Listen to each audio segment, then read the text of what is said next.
작년에도 해외여행 갔지만 올해도 해외여행 가고 뭐 명품? 뭐 하나 정도는 있어야 되는 거 아니야? 뭐 사고 내가 월급이 300, 400이라도 이런 행동을 다 한다는 거죠. 그냥 허영심 아닙니까? 주식 잘 샀대, 아파트 잘 샀대, 그래서 부자가 됐대. 이거는 젖대로 끝났어요. 1억 모으면 그 다음에 어떻게 해야 돼요? 라고 물어보는 사람 보면 99%가 1억을 안 모은 사람들이야. 이게 바로 가난해지는 지름길이다라는 거죠.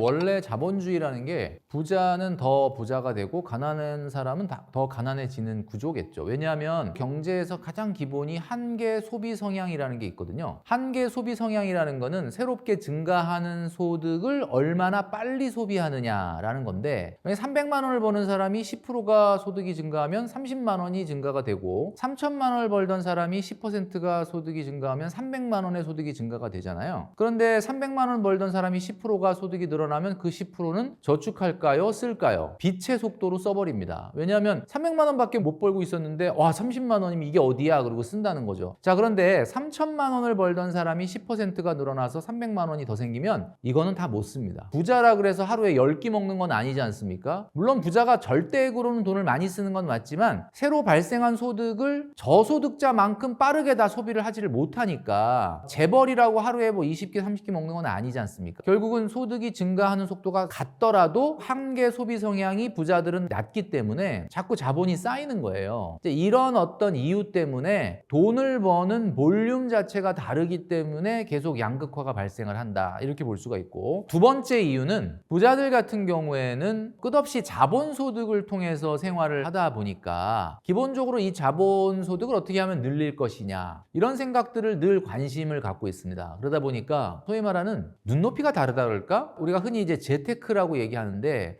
넓게 보면은 돈을 어떻게 하면은 더 늘릴 수 있는가 이런 거에 대한 관심이 굉장히 많아요. 그러니까 예를 들면 제가 만나본 고소득자 30대인데도 뭐 한 1,000만 원에서 2천만 원 정도를 버는 고소득자인 경우에 깜짝 놀라는 게 알바를 하더라고요. 그러니까 자기가 하고 있는 일에서도 거의 1,000만 원, 2천만 원 소득을 올리는데 또 주말에 알바를 해. 아니 그렇게 그 소득이 높으면 그냥 주말에 레저나 여가 생활을 보낼 것 같은데 왜 이렇게 알바를 하느냐 그랬더니 목표가 좀 남다르다라는 거죠. 그런데 예를 들면 일반적인 직장인 10년 차 이하의 대부분 뭐 300, 400, 500 이 정도의 소득을 올리는 굉장히 평범한 분들은 만나보면 돈을 다 씁니다. 그러니까 이게 뭐냐면 우리가 흔히 이제 우스갯소리로 야 있는 놈이 더하다 뭐 이런 얘기를 하지만 정말 이 남다른 눈높이나 욕심이 좀 차이가 나는 것 같아요. 그래서 한계 소비 성향 때문에 자본의 축적 속도가 다른 면도 있지만 사실 돈을 좀 어느 정도 벌고 있는 사람들은 목표가 남다르기 때문에 그에 걸맞는 자본 소득을 높이기 위한 행동을 하는데 그냥 아주 평범하다 그러면 내가 뭐 결혼할 것도 아니고 집을 살 것도 아닌데 뭐 이 정도면 나 혼자 쓰긴 딱 좋지 않나? 뭐 이런 생각하면서 뭔가 미래에 대한 발전이나 성장이나 도전이 좀 약하지 않느냐. 그래서 대부분 가난한 사람은 자꾸 가난해지고 부자인 사람은 더 부자가 되는 이유가 아닐까. 사실은 가난한 사람이든 부유한 사람이든 사회에 나와서 첫 번째로 하는 착각이 이겁니다. 학교 다닐 때 국영수만 열심히 했잖아요. 그러다 보니까 국영수가 물론 굉장히 사회에서 필요한 거는 맞아요. 살다 보면. 근데 진짜 중요한 거는 경제 개념을 배워본 적이 없는 거예요. 경제 개념이라는 건 이런 겁니다. 자, 내가 월급을 300만 원을 받아. 그럼 300만 원 누구 돈입니까? 다 내 돈 아닌가? 이렇게 생각하잖아요. 아니거든요. 만약에 예를 들면 지금 내가 카페 사장인데 카페를 해서 한 달에 500만 원을 벌어. 그 500만 원 누구 돈이냐? 내 돈이지. 이렇게 생각하는 거죠. 자, 그런데 지금 나의 노동과 시간을 투자를 했죠. 그리고 나는 경비를 뺍니다. 뭘 빼냐면 알바 같은 인건비도 빼고 그 다음에 원두 같은 재료비도 빼고 그 다음에 임대를 했으니까 임대료도 빼고 전기료도 빼고 다 뺀 다음에 한 500만 원이 남으면 이거 다 내 거다라고 생각하는데 자, 이 500만 원이 생기게 된 이유는 뭐냐면 내가 이 카페에 1억을 투자했기 때문에 그래요. 그러면 나중에 이 카페를 접으면 1억 회수되나요? 안 되잖아요. 뭐 회수되는 부분도 좀 있겠지만 그럼 그 얘기는 무슨 얘기냐면 이 카페에 내 1억을 갈아 넣은 거야. 그러니까 500이 나오는 거죠. 그러면 그 얘기는 무슨 얘기냐면 투자금을 회수를 해야 됩니다. 3년에 보통 회수를 다 해야 되니까 그렇다면 1억을 갈아 넣었는데 이 1억을 3년 안에 회수하려면 한 달에 277만 원씩 투자금 회수가 일어나야 되는 거죠. 어림잡아 280만 원. 자, 그러면 500만 원을 벌었다 하더라도 280은 투자금 회수를 해야 되는 거니까 실제 남는 거는 220인 거죠. 그럼 220은 내 돈인가요? 만약에 이분이 어딘가 카페 사장을 안 하고 어디가 알바를 하더라도 200은 벌지 않습니까? 그러니까 이분이 카페를 해서 벌고 있는 건 20인 거예요. 이런 개념이 있다 그러면 야, 이게 500만 원 버니까 나 괜찮다가 아니라 야, 이걸 어떻게 또 더 성장 발전시킬 거냐 이 고민을 해야 되는데 괜찮네. 500만 원. 내가 옛날에 알바할 땐 200밖에 안 벌었는데 이 정도면 땡큐 아닌가? 이렇게 생각하니까 계속 가난해지는 겁니다. 직장 생활하시는 분들도 마찬가지예요. 월급 300이야. 이거 다 내 돈이지. 내가 한 달 동안 얼마나 시달렸는데? 이렇게 생각하죠. 근데 여러분 잘 생각해 보십시오. 카페 사장도 1억을 갈아 넣어서 500이 됐으니까 그 500은 투자금 회수가 일어나야 된다. 여러분은 여러분의 젊음과 시간을 갈아 넣고 있지 않습니까? 역시 나도 젊음과 시간을 갈아 넣고 있잖아. 그러면 결국 이게 무슨 얘기냐면 나의 경제활동 가능 기간도 계속 시간이 지남에 따라 줄어드니까 감가가 되잖아요. 그거 어떻게 보전할 거예요? 그러니까 결국 300만 원은 내가 이번 달에 다 쓸 수 있는 돈이 아닌 거예요. 결국은 나의 경제 가치, 나의 미래 가치도 계속 줄어들고 있기 때문에 회수를 해야 됩니다. 300만 원 중에 절반은 사실은 지금 나한테 주는 돈이 아니라 미래에 나한테 주는 돈일 수 있다. 이런 점을 생각하고 미친 듯이 저축을 하는 사람이 있는 거죠. 이건 이제 경제 개념이 있는 사람인 거지. 왜냐면 이제 내가 앞으로 급여도 올라가고 하긴 하겠지만 내 경제 가치라는 건 유한한 거니까 이거를 어떻게든 자본으로 바꿔놔야 되겠다. 이런 의지가 있는 사람은 아무리 적은 월급이라도 이걸 가지고 어떻게든 자본을 모으려고 하는데 아무 생각이 없으면 300만 원? 나 혼자 쓰긴 참 괜찮다. 이렇게 생각하니까 이 경제 가치 개념이 없고 계속 가난해질 수밖에 없는 거다. 지금 월급이 다 자기 돈이라고 생각하는 착각. 이게 바로 가난해지는 지름길이다. 라는 거죠. 내가 옛날에 알바할 땐 200만 원 벌었는데 카페를 해보니까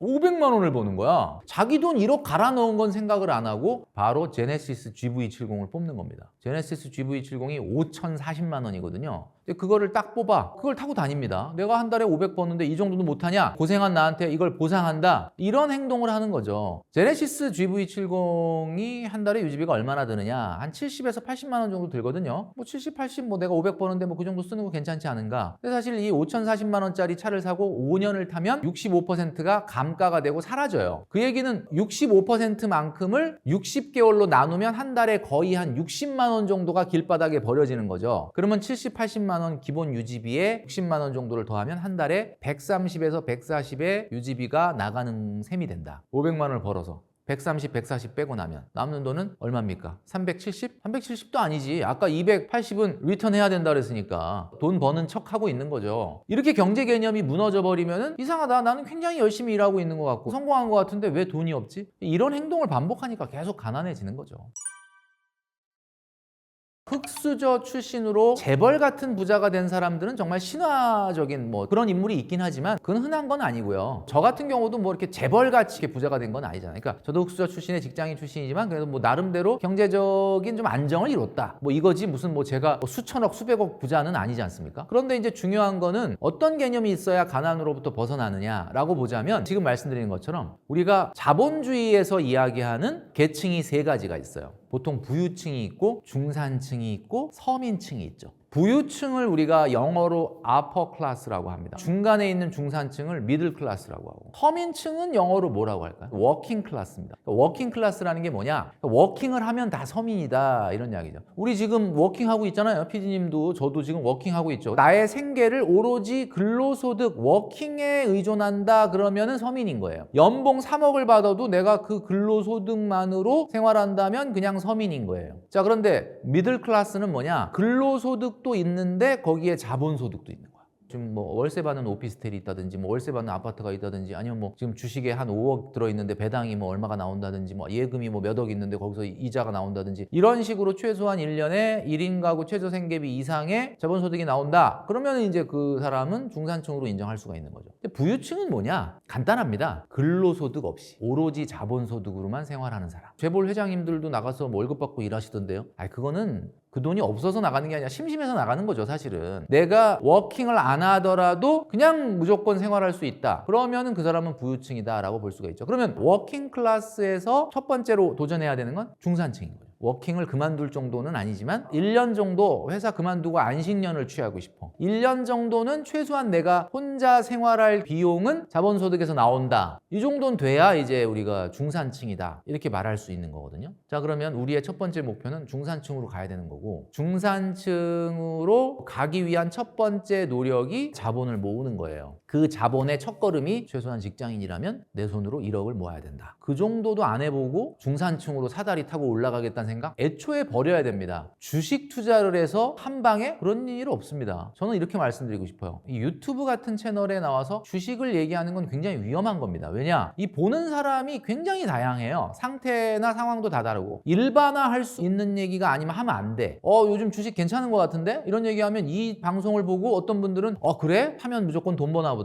어느 시점에 그 방송을 보느냐? 그 사람이 어떤 상황이냐? 어떤 기대를 갖고 있느냐? 이런 거에 따라 다 달라질 수 있거든요. 어떤 주식을 사느냐? 어떤 때에 사느냐? 어떤 상태에서 사느냐? 다 다른데 그걸 얘기할 수 있느냐? 상당히 위험한 이야기일 수 있어요. 그래서 제가 봤을 때는 가난한 사람이 부자가 되는 경우는 재테크는 아니다 이거예요. 재테크가 전혀 도움이 안 되는 건 아니지만 대체로 성공한 사람들을 보면 자기 일에서 성장이 이루어진 사람이 부자가 되는 거지. 재테크 잘했대, 땅 잘 샀대, 주식 잘 샀대, 아파트 잘 샀대, 그래서 부자가 됐대. 이거는 있기는 있는데 젖대로 끝났어요. 여러분 착각하시면 안 되는 게 제프 베조스나 일론 머스크, 빌 게이츠 뭐 이런 세계적인 부자들 보면 맨날 포춘지라든지 이런 데 나오는 거 보면 뭐 주식 부자 순위에 뭐 탑5, 탑10 안에 들어간다. 그러니까 여러분들 착각하시는 게 주식으로 돈을 벌었나 보다. 그분들은 주식 투자해서 번 분들이 아니에요. 하던 일에서 그분들의 일이 성장을 했는데 그 성장한 것이 회사가 되다 보니까 주식회사가 된 거고 그러다 보니까 그분들이 주식을 갖게 돼서 그 주식의 가치가 어마어마하게 늘어나서 주식 부자가 된 거지 주식 투자를 해서 주식 부자가 된 거는 아니다. 저축만 하면 부자가 되지 않는 거 아니냐. 주식, 부동산 공부해야 되는 거 아니냐. 그거 돈 모으면서 해도 절대 늦지 않고요. 꼭 대개 보면 1억 모으면 그 다음에 어떻게 해야 돼요? 라고 물어보는 사람 보면 99%가 1억을 안 모은 사람들이야. 1억을 모은 사람은요. 1억 모으는 동안 하루 이틀 걸렸겠습니까? 내가 이제 몇 년 후면 1억이다. 이제 몇 개월 후면 1억이다. 그 1억을 모으면서 자기가 생각을 한두 번 했을 거가 아니잖아요. 그 인사이트가 생길 수밖에 없어요. 예를 들면 이런 거죠. 대부분의 우리 젊은 직장인들이나 40, 50 뭐 퇴직을 앞두고 있는 분들이 저축은 한 푼도 안 하면서 주식과 부동산에 공부를 해야 되는 거 아니냐. 이 얘기는 고3이 하루에 5시간 정도 엉덩이 붙이고 공부도 안 하면서 무슨 참고서 봐야 돼? 무슨 교재 봐야 돼? 어떤 공부 비법으로 공부를 해야 돼? 이거 물어보는 거랑 똑같아. 당연히 공부 비법이 중요는 하죠. 근데 문제는 지금 그게 중요한 게 아니라 고3이면 그냥 엉덩이 붙이고 의자에서 하루에 5시간은 해야 되는 거 아닙니까? 일단 그거 된 상태에서 공부 방법이나 이런 걸 얘기를 해야지. 그런 걸 물어보는 분들 보면 돈을 모아놓지도 않았어 보면. 그러니까 제가 말하는 건 그게 안 중요하다는 게 아니라 일단 돈을 모아라. 그 행동을 하시게 되면은 아마 여러분들의 투자 아이디어라든지 그걸 조금 더 어떻게 효율적으로 굴릴 건가라는 것은 영감이 찾아갈 거예요. 그러니까 저축하라 그랬더니 저축보다 지금 이게 더 중요한 거 아닌가요? 이렇게 얘기하는 거는 좀 맞지 않는 이야기다라는 거죠. 대한민국의 직장인들의 월급이라는 것은 항상 쥐꼬리라는 말이 붙을 정도로 작다라는 걸 느낀 거죠. 근데 뭐 이건 대기업이나 중소기업이나 마찬가지로 급여를 많이 받는 분들조차도 자기 월급이 많다라는 생각은 잘 안 합니다. 원래 인플레이션이라는 게 자산에 먼저 나타나고 그 다음에 재화나 서비스, 여러분들이 매일같이 사고 또 하는 이런 물건이나 서비스의 인플레이션이 생기고 가장 마지막에 임금의 인플레이션이 생기거든요. 임금 인플레이션이 가장 늦은 이유는 물가가 많이 올라가고 나서 그 다음부터는 막 우리가 월급 좀 올려달라라고 이제 뭐 노조가 있는 회사들 같은 경우는 그런 것들을 하잖아요. 노동운동도 하고. 그러니까 임금은 올라는 가는데 항상 물가가 많이 올라간 다음에 올라가니까 액면으로는 올라간 것 같은데 구매력 자체가 그렇게 크게 증가하지 않는. 그렇다 보니까 이제 월급이 작게 느껴질 수밖에 없는 거다라는 겁니다. 2008년 이전하고 2008년 이후하고 가장 크게 다른 게 2008년이다 그러면 지금 2023년이니까 많은 분들이 와 15년 전이 기억이 안 나는데 이렇게 얘기하시는 분들이 많죠. 83년생 그러니까 우리나라 나이로 40세 이전에 태어나신 분들 MZ세대라고 그러죠. 그분들 같은 경우는 2008년에 도대체 무슨 일이 있었지? 라고 생각하실 수 있을 거예요. 2008년도에 미국의 금융위기가 있었습니다. 그 당시에 미국이 망할지도 모른다 할 정도로 엄청난 일이었는데 그 이후에 미국은 금리를 0.2%까지 다운을 시켰고 0.2%면은 우리가 말이 0.2%지 사실 그냥 금리가 없는 세상이 된 거죠. 그것 때문에 우리나라도 거의 10년 가까이를 그 영향으로 굉장히 시장 금리가 1, 2% 수준의 낮은 금리로 온 겁니다. 최근에 작년부터 금리가 올라간 거지 원래 금리는 굉장히 낮은 걸로 인식이 됐거든요. 그러다 보니까 돈의 가치가 거의 쓰레기가 된 거예요. 빌리기도 쉽고 이자도 싸니까 남의 돈이 되게 우스워진 거죠. 남의 돈 빌려서 주식 사고 남의 돈 빌려서 차 사고 심지어 남의 돈 빌려서 소비하는 세상이 된 겁니다. 그러니까 월급 300만 원만 타도 차 사고 작년에도 해외여행 갔지만 올해도 해외여행 가고 뭐 명품? 뭐 하나 정도는 있어야 되는 거 아니야? 뭐 사고. 내가 월급이 300, 400이라도 이런 행동을 다 한다는 거죠. 옛날엔 듣도 보도 못한 용어들 많이 생기지 않습니까? 오마카세, 호캉스, 파인다이닝, 스몰 럭셔리. 뭐 말은 참 듣기에 따라서는 굉장히 이뻐 보이는데 그냥 허영심 아닙니까? 그러니까 이게 무슨 얘기냐면 남의 돈이 우스워졌기 때문에 발생하는 현상이거든요. 그런데 나와서 사회생활 시작하다 보니까 300만 원 갖고 돈을 쓰고 나면 남는 게 없는 거야. 다 이 정도는 쓰는데 이거는 회사가 나쁜 놈 되는 겁니다. 회사가 왜 이렇게 적게 월급을 줘가지고 도대체 쓰고도 돈이 모자라 이거 이렇게 되는 거죠. 2008년 이전에는 그런 세상이 아니었거든요. 그러니까 무슨 얘기냐, 비정상으로 너무 오랜 기간 오다 보니까 이게 정상처럼 굳어진 거예요. 300만 원을 받든 400만 원을 받든 제가 아까 얘기했지 않습니까? 내가 받는 월급의 절반은 사실 지금의 내가 써야 될 돈이 아니다. 왜냐면 내가 받는 월급이라는 것은 5년, 10년 후에 나, 20년 후에 나, 30년 후에 나랑 같이 쉐어링 해야 되는데 그냥 이거 받는 게 다 내 돈이라고 생각을 하니까 결국 다 쓰는 거죠. 그러니까 다 쓰고 이제 제가 저축 얘기를 딱 하고 1억 모아라 그러니까 뭔 소리야, 회사에서 이거밖에 안 주는데, 이렇게 나오는 거거든요. 자, 그러니까 결국은 그건 회사의 잘못도 물론 있습니다. 회사가 임금을 빨리빨리 안 올려주고 물가 다 오른 다음에 그것도 꾸역꾸역 조금 올려주니까 이거 문제가 있는 건 맞죠. 근데 사실 내가 소비가 어디에 맞춰줘야 되느냐를 잘 생각해 보십시오. 소비는 어디에 맞춰줘야 될까요? 여러분의 소득에 맞춰줘야 되는 거죠. 인스타그램에 맞춰지면은 뭐 사실 지금 받는 월급 한 3, 4배 받아도 모자라죠. 그래서 먼저 내가 잘못된 소비가 무엇이 있는지를 파악하는 것이 우선이다. 1억을 기준으로 잡으시는 이유가 있으신가요? 이유는 뭐 상징성 때문이죠. 예를 들면 5천만 원 모으면 안 되느냐? 됩니다. 5천을 모아야 또 1억도 모으게 되겠죠. 근데 이제 문제는 내가 정말 깜짝 놀랄 정도의 큰 목표를 갖고 돈을 모아야 그 목표가 나한테 상징적으로 다가오고 좀 힘들 때도 포기하지 않고 갈 수 있는 거 아니겠습니까? 뭐 어떤 사람이 지리산 꼭대기까지 한번 올라가 보자 그러지, 야 지리산 한 3분의 1만 갔다 올라오자 이런 사람 없잖아요. 그러니까 어차피 이왕 산에 가는 거면 꼭대기에 가자, 한라산 꼭대기에 가자, 이건 어떤 상징성이잖아요. 그러니까 3분의 1 지점을 한 3번 갔다 와도 똑같지 않습니까? 그러면 우리 직장인들이 자본소득으로 넘어가기 위한 첫 번째 단추는 뭐냐? 그게 1억이라는 거거든요. 뭐 1억이 되면 무조건 오토매틱으로 된다는 뜻은 아니지만 이게 최소한 첫 번째 단추다라는 거죠. 1억을 모아본 사람은 일단 기본적으로 자신감이 있죠. 우리가 뉴스나 이런 데 보면 유명한 연예인이나 스포츠 스타들이 뭐 연봉을 얼마 받고 이런 얘기 들을 때는 억이 되게 하찮아 보이는데 막상 내 통장에 1억 한번 생각해 보시면 야 이거 엄청나게 큰 돈입니다. 그러니까 이 돈을 내가 내 힘으로 모았다? 이런 자신감과 자존감은 엄청난 거죠. 내가 이 정도의 노력을 해서 이걸 이뤘는데 못할 게 없다. 1억을 모아본 사람은 비로소 이제 이 생각을 하죠. 자, 그러면 1억을 모았으니까 이거 가지고 뭘 할까? 청약을 할 수도 있고요. 그 다음에 소형 부동산을 전세 끼고 갭 투자를 할 수도 있고요. 그 다음에 내가 정말 평생을 같이 하고 싶은 어떤 친구가 있는데 1억 정도 있으면, 그리고 상대방도 한 1억 있다 그러면 결혼을 할 수도 있겠다. 우리가 1인 가구에서 2인 가구가 될 수도 있죠. 이런 꿈을 꿀 수도 있죠. 그 다음에 직장인들이 엔잡 열풍이거든요. 내가 하는 일 말고 주말에 뭔가 온라인 커머스를 한다든지 뭐, 근데 이것도 조금 사업화하려면 약간의 투자금이 필요하잖아요. 그러니까 이런 여러 가지의 그림들을 그릴 수가 있는 거죠. 물론 뭐 1억이라고 모든 게 다 되는 건 아니지만 동기들은 다 1억 모았는데 나는 2천밖에 없어. 그럼 생각해 보세요. 그럼 8천 어디 간 거죠? 똑같은 월급을 받았잖아. 동기니까 월급도 거의 같았을 텐데 동기들은 다 1억 모아가지고 뭐 청약을 하네, 뭐 부동산 소액 투자를 하네, 아니면 조금 더 돈을 모아서 뭐 분산 투자를 하네, 뭐 이러고 있는데 나는 2천밖에 없다. 그러면 이 사람은 바로 주식시장이나 코인시장으로 갈 수밖에 없습니다. 여러분 투자 위험 성향이라는 거 해보면 99%가 위험 회피형이 나와요. 리스크 좋아하는 사람 별로 없거든요. 근데 나는 왜 이렇게 지금 코인과 주식시장에 들어가서 이러고 있느냐? 그 돈을 안 모아서 그래요. 돈을 안 모으면 사람들은 자연히 성향 자체가 스페큘레이티브해질 수 있어요. 돈에 어떻게 보면 악마성이죠. 돈에 어떤 투기적 성향이 입혀지게 되면은 이게 무서운 거거든요. 왜냐면 2천만 원밖에 없으니까 내 친구가 1억 있다 그랬는데 그걸 단박에 역전하려면 어떻게 해야 되지? 당연히 주식시장이나 위험자산으로 갈 수밖에 없는 상황이 되는 거죠.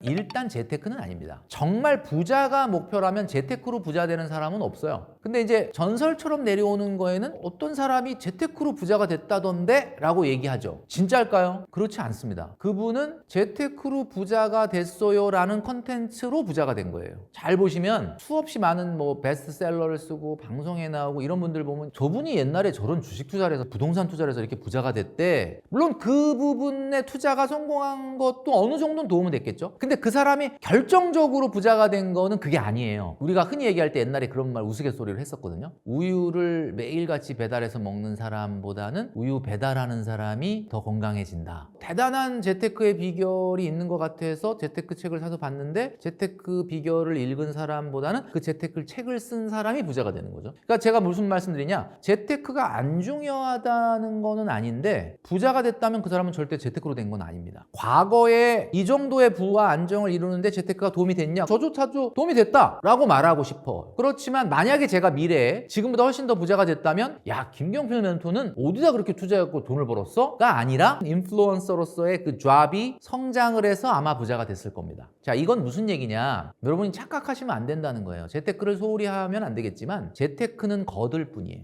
절대 재테크로 부자 안 됩니다. 제가 예를 들어볼게요. 1970년대, 80년대 우리나라의 경제 성장률은 10%가 넘었습니다. 경제 성장률이 10%가 넘는다는 게 무슨 말이냐? 그냥 가만히 있어도 전 국민이 소득이 계속 10%가 증가한다는 거야. 그러면 그 당시에는 은행 가면 그냥 12, 3% 이자를 줘요. 제일 안전하다는 투자가 12, 3%를 주는 거야. 그러면 조금만 비즈니스를 일으켜서 어떤 사업을 해도 20%, 30%, 50%, 100% 성장하던 사회였죠. 그러면 자산이 가만히 있었겠습니까? 땅을 사고 주식을 사고 아파트를 사고 정신없이 오르는 거지. 그러니까 그런 시절에 강남에 아파트 사놓고 어디 경기도에 땅 사놓고 삼성전자, 네이버 같은 회사가 막 어디 있는지도 모를 때 정도로 작았을 때 주식 사놓고 이런 분들 부자가 됐잖아요. 그걸 눈으로 목격하니까 부자는 저건가 보다 라고 여러분이 착각하고 있는 거예요. 지금은 그런 성장이 없죠. 물론 최근에 뭐 전기차니 2차 전지니 뭐 바이오니 몇 개 분야는 뭐 진짜 갑자기 뭐 이렇게 막 수십 배 성장하는 모습을 우리가 보여는 줬지만 사실 사회 전반적으로 경제 성장률이 이제 2%인데 뭐 성장하는 기업이 없다는 거예요. 그러면 그 얘기는 무슨 얘기냐? 여러분들이 재테크를 통해서 부자 될 기회는 없다는 뜻이에요. 그걸 받아들여야 돼요. 그러면 여러분들은 뭘로 부자가 되느냐? 여러분들의 일이 성장을 해야지 부자가 되는 거예요.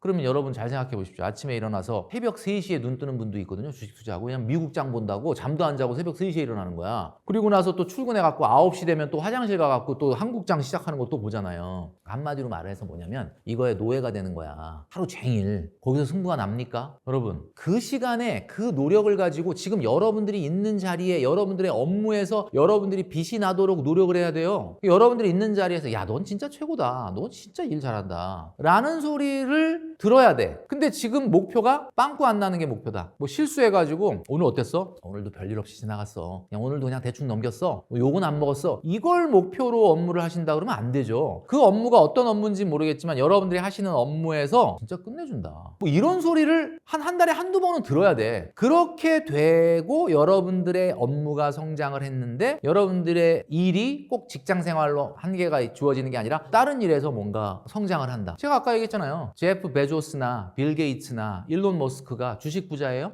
자기가 하고 있는 일에서 성장 발전을 해서 그렇게 된 거잖아. 여러분들의 일이 성장을 해야 돼. 그럼 이렇게 막 얘기하면 김경필 멘토님 그 말하는 거는 큰 틀에서는 너무나 맞는 얘기인데 좀 너무 두루뭉술해서 좀 개념이 잘 안 잡힌다. 제가 말씀드릴게요. 2030 직장인들이 지금 들여다봐야 될 것은 주식창이 아니고요. 여러분들의 업무나 여러분들이 인생이 성장을 해야 되거든요. 저는 5가지를 해야 된다고 봅니다. 그 5가지가 뭐냐?